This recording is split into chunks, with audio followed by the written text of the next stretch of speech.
সকাল সকাল রান্নার প্রস্তুতি শুরু করে দিয়েছি। কি রান্না করব সেটা পরে বলছি, তার আগে বলি এই চপারটা আমি গত 6 বছর আগে কিনেছিলাম খুব আগ্রহ নিয়ে। প্রথমে কেনার পর ব্যবহারও করেছি, কিন্তু তারপর আবারও সুন্দর করে গুছিয়ে বাক্সবন্দি করে রেখেছি।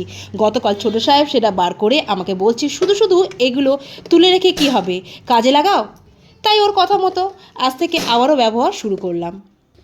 পেঁয়াজ আর টমেটো কেটে নিলাম, আর এদিকে ডিম সিদ্ধ বসিয়ে দিয়েছি। তাহলে বুঝতেই পারছেন আজকের রেসিপি ডিম দিয়েই হবে। তো চলুন দেখি কি রান্না করি। পোস্ত, তিল আর কাঁচা লঙ্কার একটা পেস্ট বানিয়ে নেব। তার জন্য পোস্ত, তিল ও কাঁচা লঙ্কা নিয়ে নিলাম। এবার পেস্ট বানিয়ে নিচ্ছি।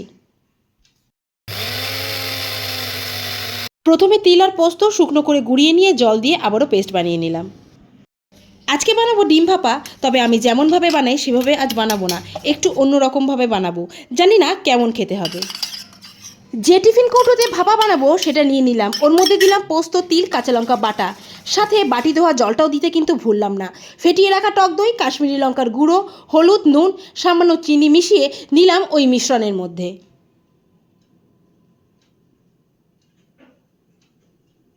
এদিকে সিদ্ধ করে রাখা ডিমগুলোর গা ছুরি দিয়ে চিড়ে নিয়ে নুন, হলুদ, সামান্য লঙ্কার গুঁড়ো দিয়ে ঢাকা দিয়ে ভালো করে ভেজে নেব।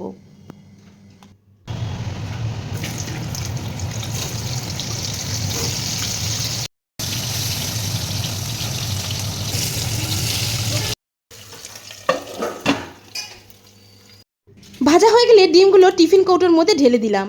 ডিম ভাজা তেলের মধ্যে দিলাম কুচিয়ে রাখা পেঁয়াজ। এবার পেঁয়াজগুলোকে হালকা বাদামি করে ভেজে নেব। পেঁয়াজগুলো লাল লাল ভাজা হয়ে এসেছে। এবার দিয়ে দিলাম টমেটো কুচি, নুন, হলুদ, লঙ্কার গুঁড়ো। এবার বেশ কিছুক্ষণ নাড়াচাড়া করে নেব।